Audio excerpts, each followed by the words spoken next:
Hello guys, कैसे हैं आप सब लोग। आई होप आप सब अच्छे होंगे। आज हम आए हैं सोजो सिटी की प्रकाश रिसोर्ट में, वाटर पार्क। यहाँ आने के बाद चिल करने की इच्छा हो गई थी, तो भाई साहब देखा हमने, वो तेरी।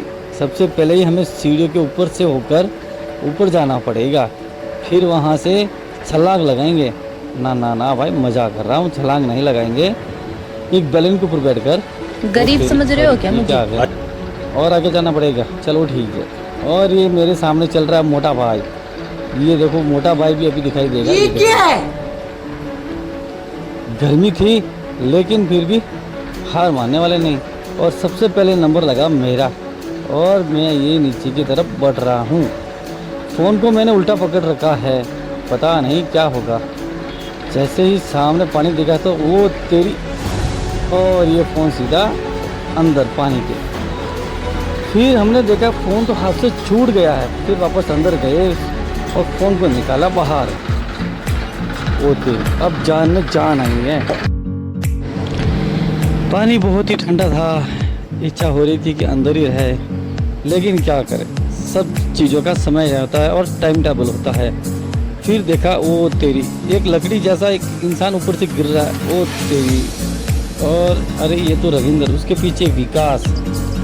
अरे वो मोटा हाथी कहाँ गया? मोटा हाथी दिखाई नहीं दे रहा है, शायद ऊपर ही हाँ ऊपर ही रह गया वो मोटा हाथी। उसको डर लगता है जब वो मतलब ऊपर से नीचे आता है ना। ये आया मोटा हाथी, ये देखो सबसे लास्ट में मोटा हाथी आता है। ये हर बार पीछे रह जाता है और इतना डरता है। जब इसको इतना डर लगता है तो ऊपर जाता ही क्यों है पहली बार। और ये मोटा हाथी मछली बनकर बैठा है, और ये मैं शक्तिमान की तरह पानी के अंदर उड़ रहा हूँ और तैर रहा हूँ। बहुत ही मज़ा आ रहा है ऐसे तैरने में। मोटा भाई को तो इतना मतलब मज़ा नहीं आता तैरने में। और अब ये पता नहीं कौन आ रहा है वापस एक बार फिर से। ओ तो रविंद्र और विकास, नहीं, रविंद्र और विकास आए हैं। मोटा भाई आने वाला है फिर से एक बार। और ये और तेरी, ये देखो मोटा भाई। मतलब बंदा हिम्मत तो करता है बार बार ऊपर जाने की, लेकिन फिर भी डर लगता है इसको। मैंने तो भाई साहब पूरा एंजॉय किया था, और इतना सारा एंजॉय किया था इनका।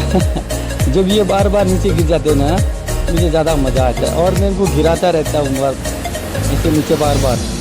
इनको गिराने में बहुत ही मज़ा आता है मुझे, खासकर तो मोटा भाई को। रविंद्र और विकास भी मस्ती करते हैं, लेकिन इतनी नहीं करते जितना मोटा भाई कर लेता है अकेले। एक बार तो सोच रहा था कि कहीं मोटा ऊपर से गिर जाए ना, अगर अंदर सारा पानी बाहर और मोटा अंदर, लेकिन फिर भी नहीं।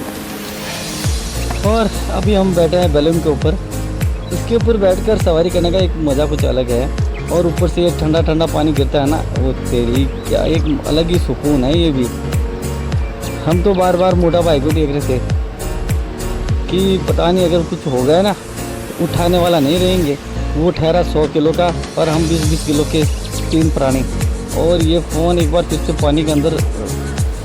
फ़ोन के साथ ये लोग मस्ती बहुत करते हैं, और ख़ासकर तो ये मोटा भाई है ना, ये भी अब सब लोगों को गिराने लग गया है। कभी विकास को, कभी रविंद्र को, और कभी मुझे। फिर सोचा ऊपर चढ़ता हूँ मैं। ऊपर चढ़ने के बाद कुछ करता हूँ।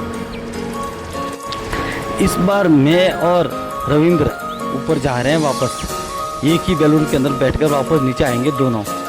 हम डरते थोड़ी हैं, हमारे अंदर बहुत हिम्मत है। मोटा तो फिर भी डर जाता है, लेकिन हम नहीं डरते लाला।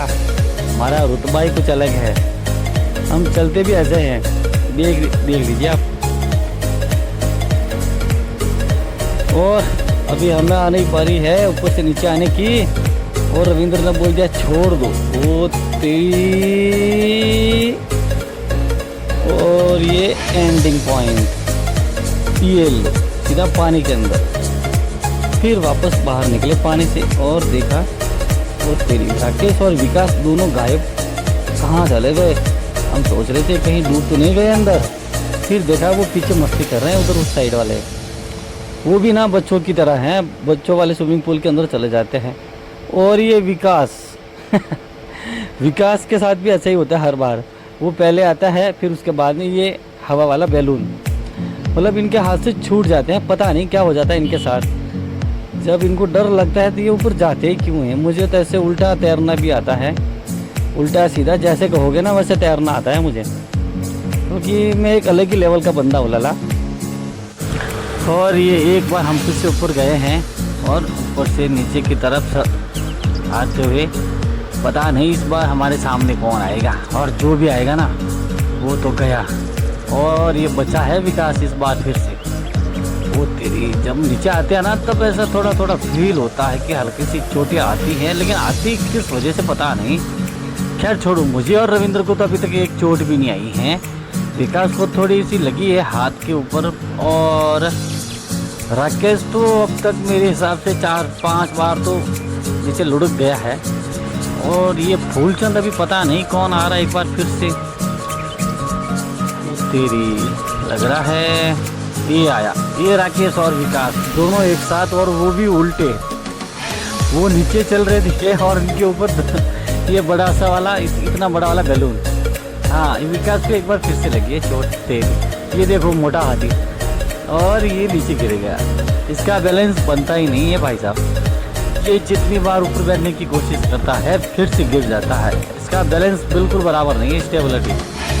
फिर मैंने सोचा अब थोड़ा सा आराम कर लेता हूँ, इनको थोड़ा एंजॉय करने दो। अब ये रविंद्र ये विकास एंजॉय कर रहे हैं पानी के अंदर, और मैं तो चुपचाप छाव के अंदर बैठ गया। ये देखो है अपना लेवल अलग, सबसे अलग लेवल है हमारा, क्योंकि हमें शर्म नहीं आती भाई साहब। क्योंकि हम अच्छे काम करते हैं ना, गंदे काम तो करते नहीं जो हमें शर्म आएगी। अच्छे काम में किस बात की शर्म। फिर एक बार फिर से रविंद्र बोला कि एक बार और चलते हैं, एक बार और कर लेते हैं ऊपर से स्लाइडिंग। मैंने बोला ठीक है। अब इस बार मैंने उसको बोला कि तू आगे बैठ। वो बोला नहीं, मुझे आगे डर लगता है। लेकिन तेरे भाई को कभी डर नहीं लगता है। तो फाइनली मैंने सोचा चलो कोई बात नहीं, इस बार भी मैं ही आगे बैठ जाता हूँ। और 1, 2 और ये 3। रविंद्र इस बार फिर से पीछे बैठा है, लेकिन हमारी जोड़ी है, हम कभी नीचे नहीं गिरे, ना उल्टे हुए ना सीधे हुए। हम एकदम बराबर परफेक्ट सेक्स में जा रहे थे। और इस बार राकेश का नंबर ये लगा। राकेश इस मोटे को तो कुछ फ़र्क ही नहीं पड़ता है, पता नहीं कौन सी चक्की का आटा खाता है मोटा। खैर छोड़ो, हम तो चिल करने में बिजी हैं भाई साहब।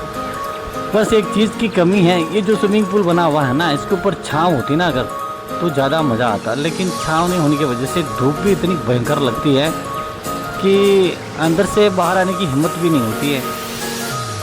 अगर अंदर से बाहर आ भी जाते हैं ना तो सोचते हैं वापस अंदर चले जाए, क्योंकि पानी इतना मस्त है, एकदम साफ। और आगे वाला कैमरा भी बार बार ऐसे ब्लर कर रहा था। और ये मोटा एक बार फिर से गिरते हुए, मोटा परेशान हो चुका है, पता नहीं क्या होगा। ये हमारी बराबरी करता है और हर बार गिर जाता है। और तेरी अब कौन आने वाला है, कोई नहीं, बस ऐसे ही शो हो गया। लेकिन यार कुछ भी कहो, है अच्छा स्विमिंग पूल। मुझे तो ये भी नहीं पता कि कितने पैसे लगे हैं, आज में पता चलेगा हिसाब करने के बाद। जब भी किसी को थकान महसूस होती है वो बलून लेके पानी के अंदर बैठ जाता है, जैसे विकास बैठा है अभी प्रेजेंट टाइम में। और ये पता नहीं कौन आ रहा है, विकास ही आ रहा है शायद। हाँ नहीं, कोई दूसरा बंदा है। इन लोगों के पास फ़ोन तो था, लेकिन वो बोले कि वाटरप्रूफ नहीं होने की वजह से हम हमारे वीडियो नहीं बना पा रहे हैं। भाई साहब क्या हमारे वीडियो बनाओगे? तो मैंने उनको मना कर दिया। मैंने बोला भाई हम हमारे वीडियो बनाने में बिजी है। खैर छोड़ो, वो बोले कि कोई बात नहीं भाई साहब, आपका फ़ोन है। और इतने में मैं ये मुझे भी उल्टा कर दिया। मोटा तो मानता ही नहीं है। जैसे बाहर निकला था मैंने सोचा क्या किया जाए अब, तो इतने में ही विकास बोला मैं ऊपर से आ रहा हूँ, मेरा वीडियो बना दो। और ये शक्तिमान की तरह आया विकास। हमने हमारे लाइफ में जितना भी एंजॉय किया, चाहे कैसे भी किया हो, लेकिन खुद के दम पर किया है, कभी किसी के तलवे चाट कर नहीं किया। जैसे कुछ लोग किसी के सामने हाँ जी ओ जी हंसा ऐसे करके उनके तलवे चाटते हैं, उनके साथ घूमते रहते हैं, फिरते रहते हैं। क्योंकि खुद तो बेरोजगार होते हैं, पैसा नहीं आता है तो कहीं आते नहीं जाते नहीं। लेकिन हमारा एक ही मकसद रहता भाई साहब, पैसे कमाओ और एंजॉय करो। एंजॉय इतना भी हम नहीं करना चाहिए कि मान लो आप 1 रुपये कमा रहे हो और खर्च 2 रुपये हो रहे हो, ऐसे नहीं। और ये छोटा बच्चा पता नहीं तेरी लगता है कोई दूसरा है ये। मैंने सोचा मोटा भाई इसको कैसे मतलब नहला रहा है। ये विकास, ये अपने आप को सरेंडर करता हुआ। मेरा कहने करने के बाद विकास ने बोला अब मैं मोटा भाई के साथ ऊपर से स्लाइडिंग नहीं करूंगा। तो इस बार वो रविंद्र के साथ गया है। अब देखते हैं कि वो बराबर ऊपर से नीचे आते हैं या नहीं आते हैं। अगर इस बार भी फेल हो गया ना स्लाइडिंग के अंदर, तो फिर विकास बोला मैं ऊपर जाऊंगा ही नहीं। लेकिन देखते हैं क्या होता है स्लाइडिंग करते वक्त। अभी तक आए क्यों नहीं हैं, लगता है बीच में ये आ गए। हाँ, इस बार इनकी स्लाइडिंग बराबर हुई है दोनों की।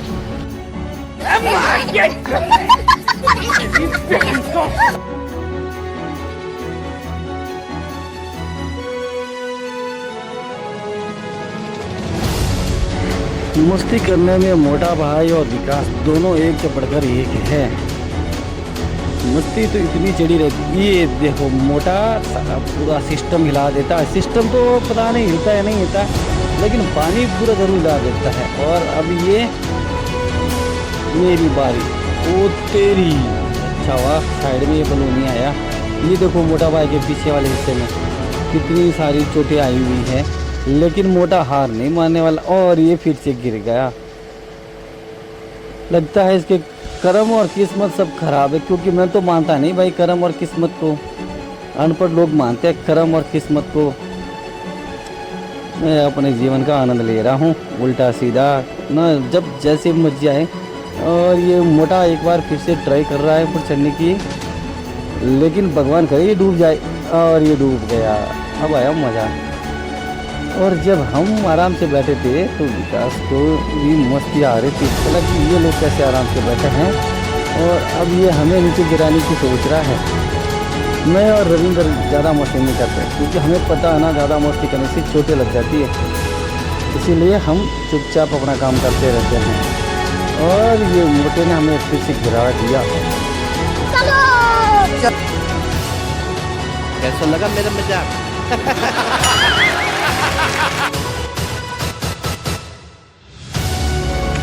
मोटा भाई को पीछे आगे हाथों में बहुत सारी चोटें आई है। उसके निशान साफ तौर पर दिखाई दे रहा है लाल कलर की, ये देखो आप। लेकिन मोटा हार नहीं मान रहा था। लेकिन जब उसे पता चला कि अगली बार क्या पता इससे भी ज़्यादा चोट लगे या खून भी निकल जाए, तो मोटा भी फिर हमारे साथ साथ मस्ती करने लग गया। बलून के ऊपर बैठकर एंजॉय करने लगा।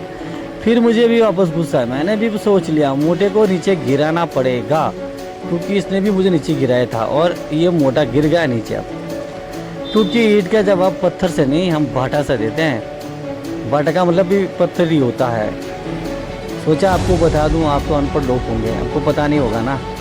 फिर वहाँ से निकल कर देखा आगे, ओ तेरी क्या शौर चल रहे थे, छोटे बड़े सब तरह के। इतने में ही ये रविंद्र ने मुझे पकड़ा। और ये क्या, हम मोटे के ऊपर क्यों डाल रहा है भाई, मुझे मर जाएगा। ऑलरेडी मोटे को इतनी सारी चोटें आ रखी है। खूब सारा एंजॉय करते हुए हमने डांस भी किया था, खूब नाचे थे। मतलब हमारा म्यूजिक हटाने का एक ही मकसद है भाई साहब कि हमें यूट्यूब पर कॉपीराइट नहीं चाहिए। इसीलिए हमने वहाँ पर बजने वाले सारे जितने भी म्यूजिक थे उन सबको हटा दिया और अपना खुद का म्यूजिक लगवाया। और मोटे को तो इतना रगड़ा था बेचारा, हालत ख़राब हो गई थी मोटे की थी। मोटा परेशान होकर भाग गया और पीछे बचा मैं अकेला। मैंने भी खूब एंजॉय किया था।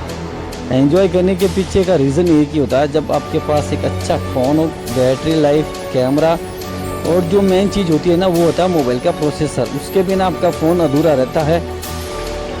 भाई छपरियों की तरह वीडियो बनाने से अच्छा है खुद का वॉइस होना चाहिए, खुद का कंटेंट होना चाहिए, तभी यूट्यूब उसको मानता है। छपरियों की तरह वीडियो बनाकर कुछ मिलता नहीं, कुछ हासिल नहीं होता। इसीलिए मैं बोलता हूँ जितने भी यूट्यूबर्स वगैरह है, खुद की वॉइस और खुद का कंटेंट होना बहुत ही ज़रूरी है। मिलते हैं अगले वीडियो में, तब तक के लिए जय हिंद, जय श्री राम।